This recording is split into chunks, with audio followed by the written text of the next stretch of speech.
My daughter-in-law scammed me for 2 years to steal my 15-restaurant inheritance. She faked love for my dying son, forged my signature on bank documents. But security cameras caught everything, and her own diary destroyed her.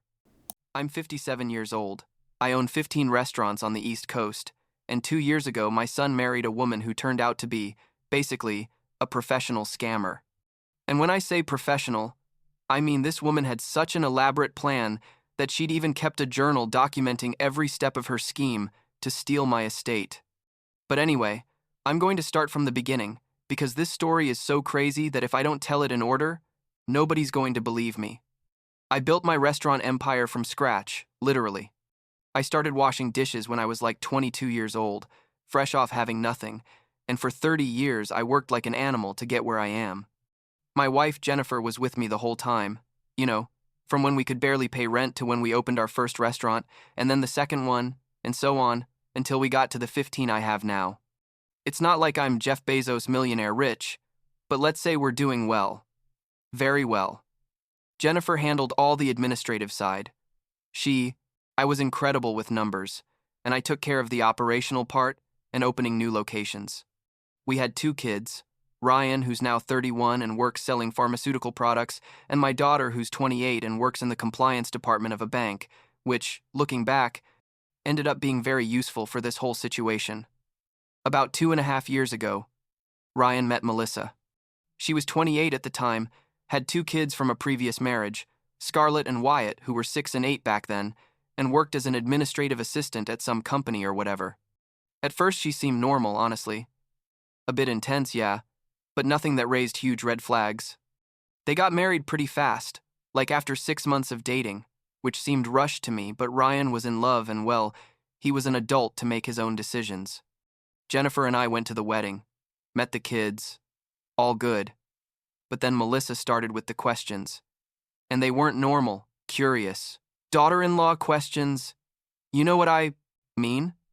They were very specific questions about how much the restaurants were worth, how many properties we had, what kind of bank accounts we managed, if we had investments, stocks, everything. At first I thought she was just interested in the family business, trying to understand what her new father-in-law did for a living. But Jennifer did notice something weird. I remember one night after a family dinner she told me, "That woman is doing an inventory of our finances." And I told her she was exaggerating. I wish I'd listened to her more. Things got complicated a year ago when Jennifer was diagnosed with cancer. It was one of those aggressive cancers that basically doesn't give you time for anything. From diagnosis to her death, 3 months passed. Literally 3 months. It was horrible, devastating, and there are still days when I wake up and forget for a second that she's not here anymore. During those months, Melissa was supposedly very attentive and helpful. She'd come to the house to help, offer to stay with Jennifer when I had to go check on the restaurants, bring food. I thought maybe I'd been wrong about her, that she really cared about the family. Jennifer died about 6 months ago. It was last October and I'm still processing everything. After the funeral, I had to start organizing papers, updating wills, all those horrible legal things nobody wants to do when they're grieving. My lawyer recommended I update my will, considering the new situation. And I did. I left most of my estate divided equally between Ryan and my daughter, and established education trusts of $50,000 for each of Melissa's kids, Scarlett and Wyatt. It seemed fair to me, right? They're technically my step-grandchildren. I love them, but they're not my direct biological descendants, and I'd only known them for 2 years. This is where things get interesting. Like 2 weeks after I updated the will, Melissa showed up at my house unannounced. Ryan was at work. It was like a Tuesday afternoon. She came in and straight up told me we needed to talk about the will. I was like, "How the hell do you know about my will?" And she, with this stone-cold face that still gives me chills, told me Ryan had told her, and that she thought it was completely unfair that her children would only receive $50,000 each when biological grandchildren would inherit millions. First, I don't have other grandchildren yet, so I don't know what millions she was talking about. Second, I explained as calmly as I could that my estate was mine to distribute as I wanted, and that I'd been more than generous establishing those education trusts. Then Melissa dropped the bomb. She told me, I'm pregnant, and added that if I didn't change the will to include her children equally with my future biological grandchild, she was going to make me regret it. Just like that. Verbatim. Direct threat. I froze because, what are you supposed to respond to that? I told her to get out of my house, and she left screaming that I was a miserable, discriminatory old man. I called Ryan that same night to tell him, and he apologized 1,000 times. Said Melissa was being irrational because of pregnancy hormones, that whole classic excuse. But it didn't end there. 2 days later, Melissa posted a giant rant on Facebook about how her father-in-law was a monster who discriminated against her non-biological grandchildren, that we were a toxic family, that I'd been horrible to her from the beginning. She called all my siblings, distant cousins, anyone she could find in the family, telling them her version of the story. Some called me asking what was up. Others directly sent me messages saying I was being unfair. It was a nightmare. And the worst part is she knew exactly what she was doing. She was trying to isolate me socially and create pressure for me to change the will. I started noticing weird things in my house. Documents that were moved from their place, drawers that I knew I'd left organized a certain way, that appeared disorganized. Some of Jennifer's jewelry I couldn't find. At first, I thought I was losing my mind with grief, but my daughter suggested I install security cameras. I hired a company, and we put discrete cameras in several areas of the house, especially in my office, where I have all the important business files and personal documents. And guess what? About a week after installing the cameras, the recordings showed Melissa entering my house with her own key, which apparently Ryan had given her for the time she helped when Jennifer was sick.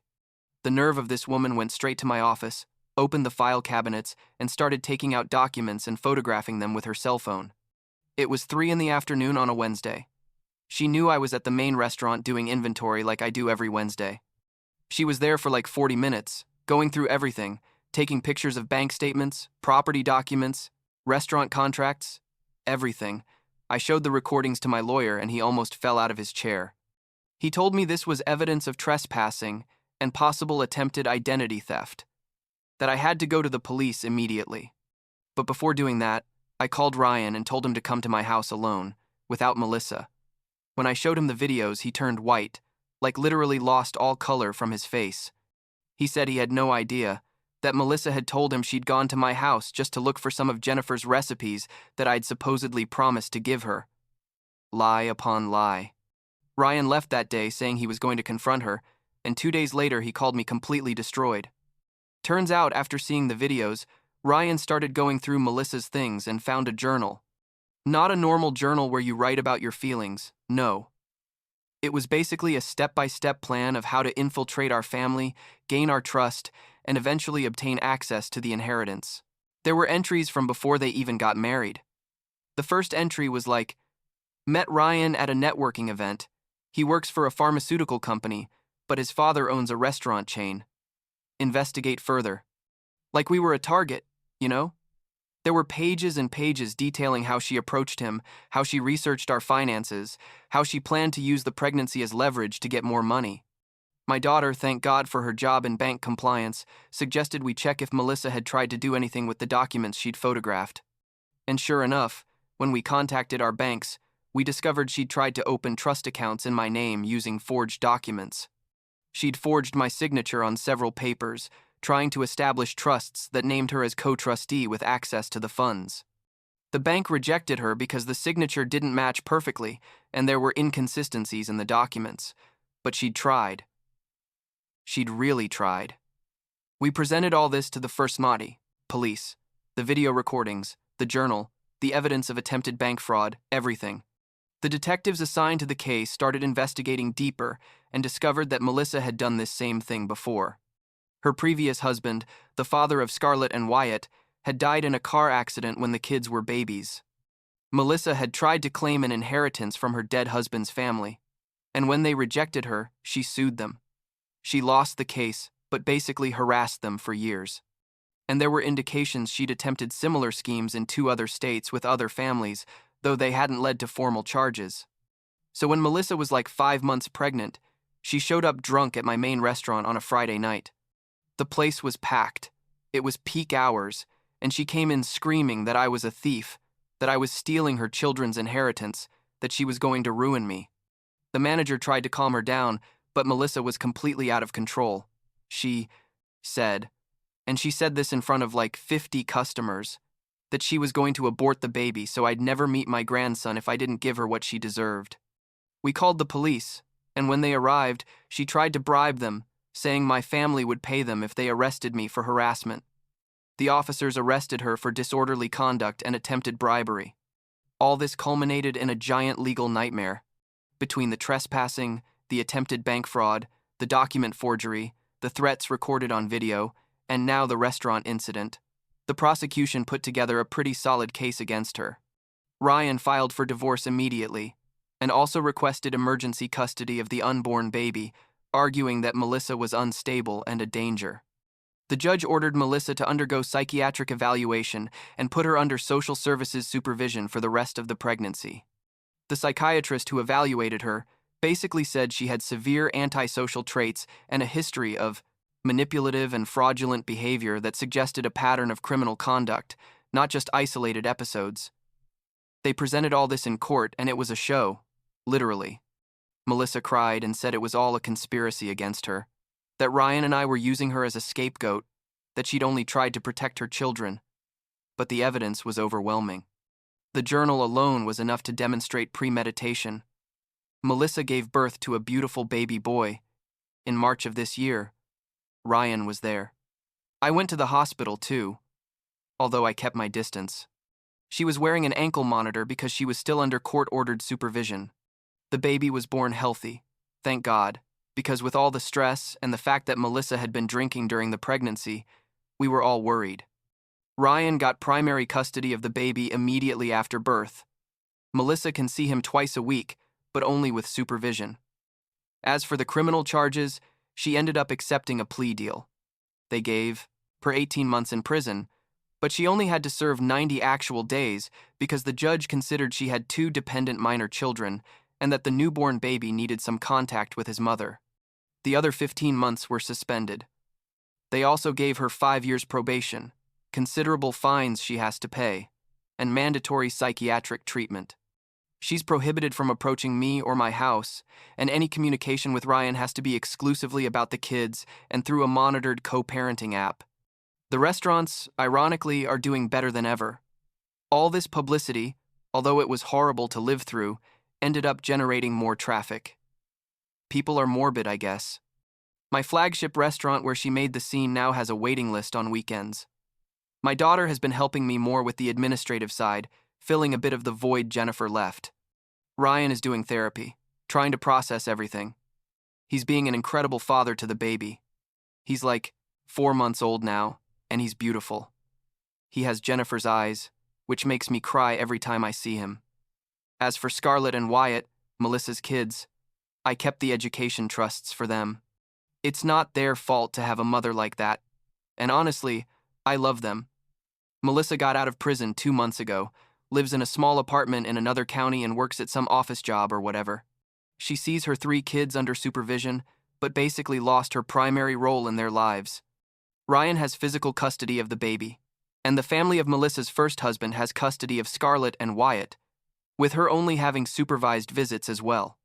Sometimes I think about everything that happened, and I still can't believe someone is capable of planning something like this in such detail. The journal had more than 2 years of entries. 2 years of calculated manipulation, of faking love for my son, of faking concern for Jennifer when she was dying, all while her only goal was money. Ryan told to me recently that he found old text messages where Melissa said things like, "Make sure your dad trusts me," or "I need to spend more time at the house so he sees me as family." It was all fake. Every smile, every hug, every moment of supposed kindness. The craziest thing is that if she'd just been a good daughter-in-law, if she genuinely cared about the family, she probably would have ended up fine anyway. Ryan would have inherited his share. She would have been married to him. They would have had access to everything eventually. But her greed and her impatience made her try to speed up the process, and she ended up destroying everything. My grandson is going to grow up knowing this story someday, and that breaks my heart.